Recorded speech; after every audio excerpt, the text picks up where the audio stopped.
Capítulo 9. Mediunidade e fenômeno. 9.1.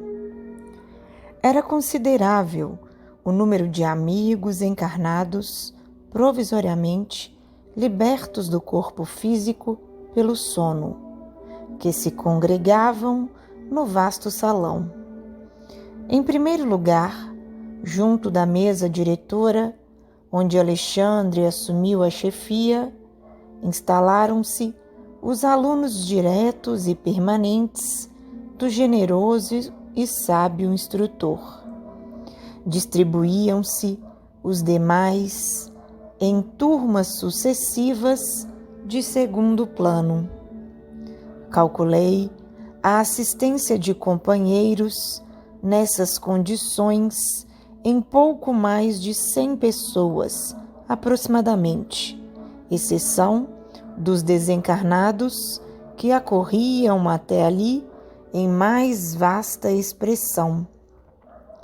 Além do grupo do irmão Francisco, que trouxera os tutelados, outras associações da mesma natureza compareciam com os seus pupilos, interessados em novas instruções.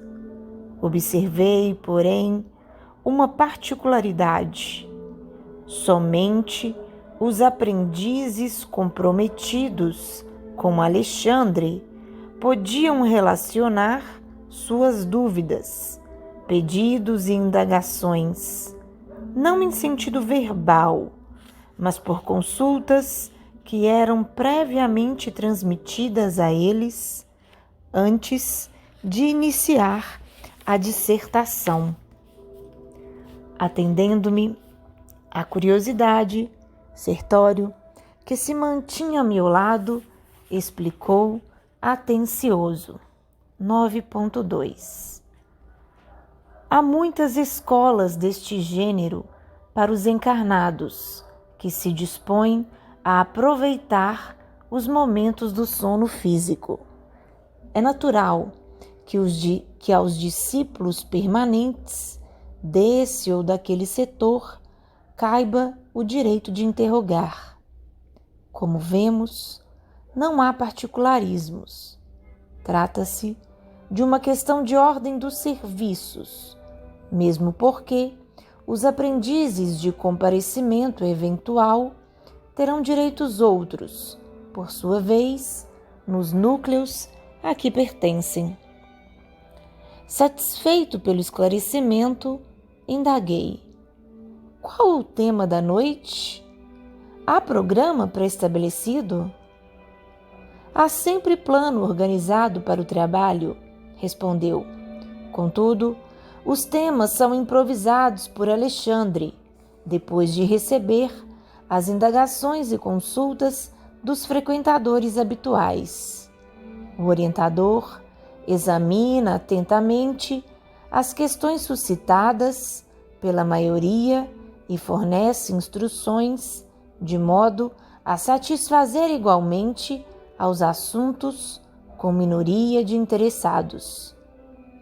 E poderá informar quanto ao tema provocado pela maioria dos aprendizes nesta noite? Creio que se refere à mediunidade e ao fenômeno em geral. Em seguida, o companheiro, por especial gentileza, convidou-me a integrar na assembleia a equipe dos auxiliares do devotado instrutor que tomara a tribuna, iniciando os serviços educativos.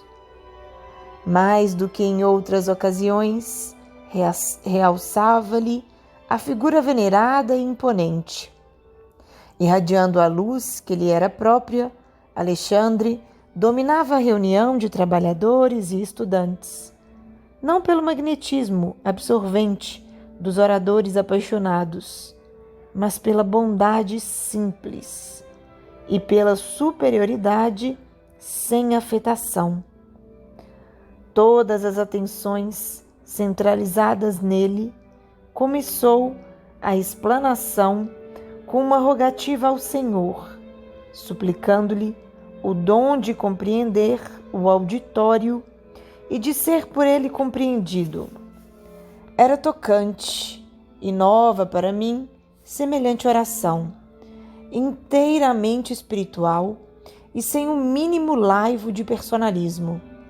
Todavia, quanto mais procurava impessoalizar-se, afirmando-se mero instrumento da vontade divina, mais destacado se tornava o orientador aos meus olhos, como verdadeiro expoente de sabedoria, humildade, prudência, fidelidade, confiança e luz.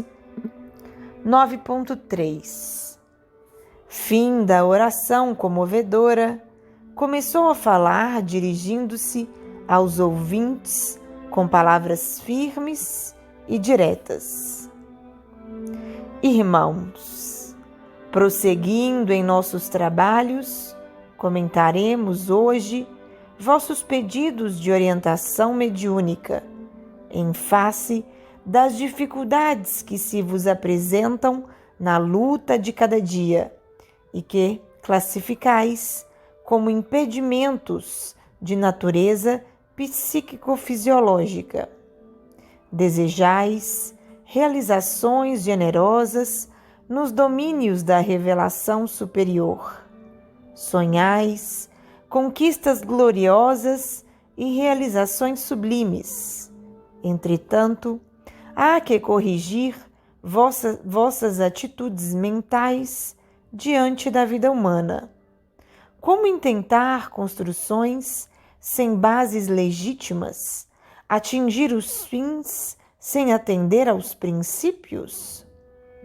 Não se reduz a fé a simples amontoado de promessas brilhantes e o conjunto de ansiedades angustiosas que vos possui os corações, de modo algum, poderia significar a realização espiritual propriamente dita. A edificação do reino interior, com a luz divina, reclama trabalho persistente e sereno. Não será tão somente ao preço de palavras que erguereis os templos da fé viva, como acontece aos comezinhos serviços de natureza terrestre. É imprescindível a escolha de material, esforços de aquisição, planos deliberados previamente, aplicação necessária, experimentação de solidez, demonstrações de equilíbrio, firmeza de linhas, harmonia de conjunto e primores de acabamento. Alexandre fez ligeira pausa, fixou atentamente a assembleia como se estivesse a transmitir-lhe ondas vigorosas de magnetismo criador, e prosseguiu. Reúnem-se aqui muitos irmãos que pretendem desenvolver as percepções mediúnicas. Entretanto, aguardam simples expressões fenomênicas, supondo erroneamente que as forças espirituais permanecem circunscritas a puro mecanismo de forças cegas e fatais, sem qualquer ascendente de preparação, disciplina e construtividade. Requerem a clarividência, a clareaudiência, o serviço completo de intercâmbio com os planos mais elevados. No entanto, terão aprendido a ver, a ouvir e, sobretudo, a servir na esfera de cotidiano? 9.4 Terão dominado todos os impulsos inferiores para se colocarem no rumo das regiões superiores? Poderá o feto caminhar e falar no plano físico? Deveríamos conferir à criança de 5 anos direitos cabíveis ao adulto de meio século? Se as leis humanas, ainda transitórias e imperfeitas, traçam linhas de controle aos incapazes, estariam as leis divinas, imutáveis e eternas, à mercê dos desordenados desejos da criatura? Oh, meus amigos, sem dúvida, há muitos gêneros e processos mediúnicos em função no mundo das formas em que viveis. Urge, porém, estimar o trabalho antes do repouso, aceitar o dever sem exigências, desenvolver as tarefas aparentemente pequeninas, antes de vos inquietardes pelas grandes obras e colocar os desígnios do Senhor acima de todas as preocupações individuais. Urge fugir da apropriação indébita no comércio com as forças invisíveis, furtar-se ao encantamento temporário e à obsessão sutil e perversa. Coletivamente, não somos duas raças antagônicas ou dois grandes exércitos rigorosamente separados através das linhas da vida e da morte, e sim a grande e infinita comunidade dos vivos, tão somente diferenciados uns dos outros pelos impositivos da vibração, mas quase sempre unidos para a mesma tarefa de redenção final. Não julgueis que a morte da forma santifique o ser que a habitou. Se o raio de sol não se contamina ao contato do pântano, também o doente rebelde é o mesmo enfermo, se apenas troca de residência. O corpo físico representa apenas o vaso em uso durante algum tempo, e o vaso quebrado não significa redenção ou elevação do seu temporário possuidor. 9.5. Recorremos a semelhante imagem para dizer-vos que o habitante da esfera atualmente invisível aos vossos olhos é um irmão, nem sempre superior a vós outros, nos círculos evolutivos. Desencarnação não expressa santificação. Os companheiros que vos antecedem no plano espiritual não permanecem reunidos em aprendizagem muito diferente. Os elétrons e os fótons que vos constituem a vestimenta física integram igualmente os nossos veículos de manifestação em outras características vibratórias. É necessário, portanto, atentardes para as vossas possibilidades inferiores, para as maravilhas de vossa divindade potencial.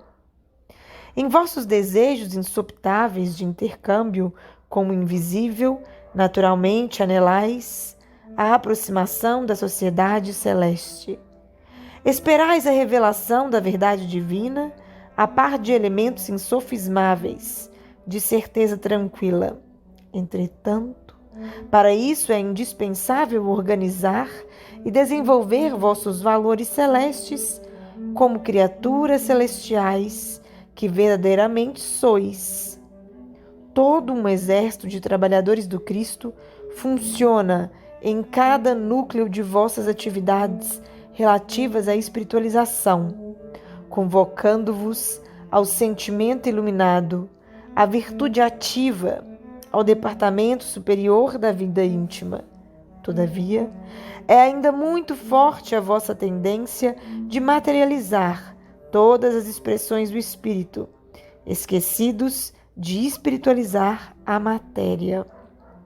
Solicitais a luz, quase sempre perseverando nas sombras.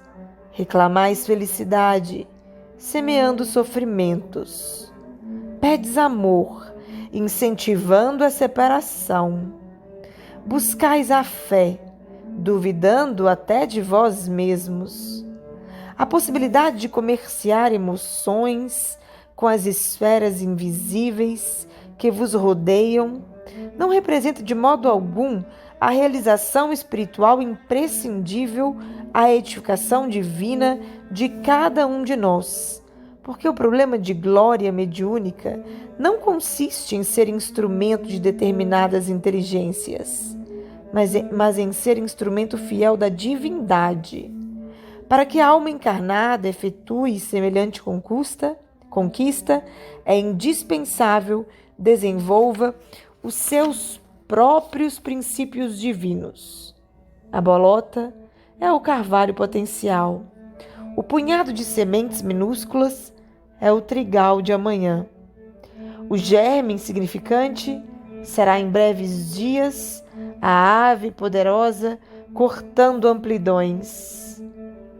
Alexandre estava cada vez mais empolgante e belo. Do alto jorravam-lhe sobre a fonte fios irisados de brilhante luz.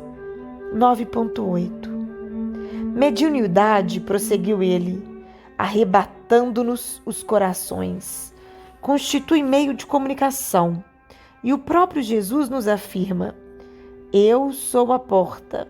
Se alguém entrar por mim, será salvo, e entrará, sairá e achará pastagens. Por que audácia incompreensível? Imaginais a realização sublime sem vos afeiçoardes ao Espírito de verdade, que é o Espírito Senhor? Ouve-me, irmãos meus, se vos dispondes ao serviço divino, não há outro caminho senão ele, que detém a infinita luz da verdade e a fonte inesgotável da vida. Não existe outra porta para a mediunidade celeste, para o acesso ao equilíbrio divino que anelais no recôndito santuário do coração. Somente por meio dele, vivendo-lhe as sublimes lições, alcançareis a sagrada liberdade de entrar nos domínios da espiritualidade e dele sair, conquistando o pão eterno que vos saciará a fome para sempre. Sem o Cristo, a mediunidade é simples meio de comunicação e nada mais. Mera possibilidade de informação, como tantas outras, da qual poderão assenhorar-se também os interessados em perturbações, multiplicando presas infelizes. Lembrai-vos, contudo, de que a lei divina jamais endossou o cativeiro e nunca sancionou a escravidão. Esquecestes a palavra divina que pronunciou? Vós sois deuses. Ao enunciar esta última frase, o orientador assumia atitude muito diversa. Pareceu-me, em um pleno tórax, acendera-se-lhe sublime luz, levemente anilada, luz que nos enviava a todos raios de inexprimível alegria. Seus cabelos semelhavam-se agora a fios de sol de safirina expressão. O olhar tornara-se-lhe mais sublime e profundo. E muitos de nós, desencarnados e encarnados, choramos de agradecimento e júbilo, tocados de inexplicável emoção.